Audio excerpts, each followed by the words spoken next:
IBN9 news में और मैं हूँ आपके साथ गरिमा मकरानी। आइए देखते हैं खबरें विस्तार से।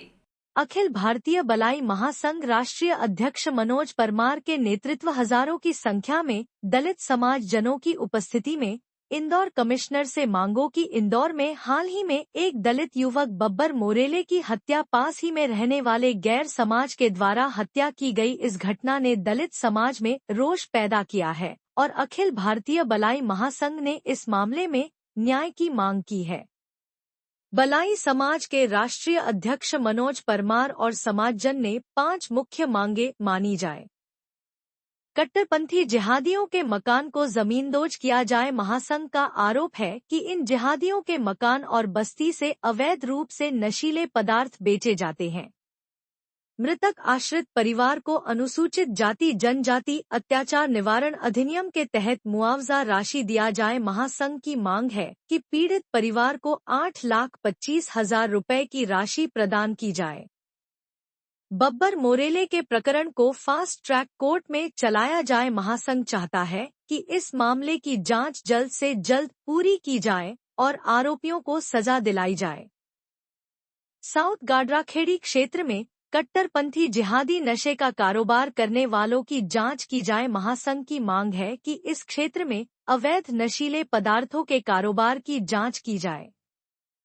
पीड़ित दलित परिवार को पुलिस सुरक्षा प्रदान की जाए। महासंघ चाहता है कि पीड़ित परिवार को सुरक्षा प्रदान की जाए ताकि उनके जानमाल की रक्षा की जा सके। साथ पीड़ित परिवार एक सदस्य को सरकारी नौकरी दी जाए जिससे वहां अपने घर का भरण पोषण कर सके, नहीं तो दलित समाज जनों के साथ सड़कों पर उतरकर उग्र आंदोलन करेगा। वो लोग आज उनका घर नहीं रहना चाहिए। वो लोग फांसी दिलवाओ उनको। मेरे सीधे पापा मेरे पापा बहुत सीधे एक्चुअली छोटी छोटी सी बातों पर कट्टरपंथी लोगों के द्वारा जो जानलेवा हमले हो रहे हैं, जिसके कारण हमारे एक दलित भाई, सीधा साधा भोला भाला युवक, हमारा छोटा भाई हमारे बीच में से चले गए। कारण छोटा सा विवाद है। अवैध रूप से वह बस्ती बसी हुई है। अवैध रूप से वहां पर गांजा, चरस, MD ड्रग्स ये सब बेचे जाते हैं। इस बात का विरोध बब्बर भाई ने किया था, जिसके कारण उसको मौत के घाट उतार दिया उन लोगों ने। मौत के घाट उतारने के बाद प्रशासन को जो कार्रवाई करना चाहिए थी वो कार्रवाई अभी तक नहीं हुई है। मकान तोड़े नहीं गए, मुआवजा राशि दी नहीं गई। इसके खिलाफ हम यहाँ पर आए थे कि केस को फास्ट ट्रैक कोर्ट में चलाया जाए ताकि कोई गवाह प्रभावित नहीं हो और आरोपियों को सजा हो। सोशल मीडिया की वह रील जिससे पिस्टल के माध्यम से, चाकू के माध्यम से, तलवार के माध्यम से टेरर बनाने का प्रयास किया गया, शब्बीर के द्वारा, अल्तमश के द्वारा, अल्ताफ के द्वारा, वह रील भी हमने दी है कि इन्होंने टेरर बनाने के लिए ये सोशल मीडिया पर रील जारी करी। इस पर कार्रवाई क्यों नहीं हुई? मतलब अपनी गुप्तचर एजेंसियां सो रही थी जब आपके सामने अवैध रूप से पिस्टल आदमी लहरा रहा है, अवैध रूप से तलवार लहरा रहा है, अवैध रूप से चाकूबाजी कर रहा है, जिसकी शिकायतें भी हो रही है, किंतु पुलिस ने नजरअंदाज किया, जिसके कारण आज हमारा भाई हमारे बीच में नहीं है। और मुआवजा राशि के रूप में अनुसूचित जाति जनजाति अत्याचार निवारण अधिनियम के तहत 8,25,000 रुपए की राशि जो तत्काल पीड़ित परिवार को मिलना चाहिए थी, नहीं मिली, जिसके खिलाफ हमने आवेदन दिया। माननीय कमिश्नर महोदय ने कहा है कि पहली किस्त आज ही जारी करेंगे।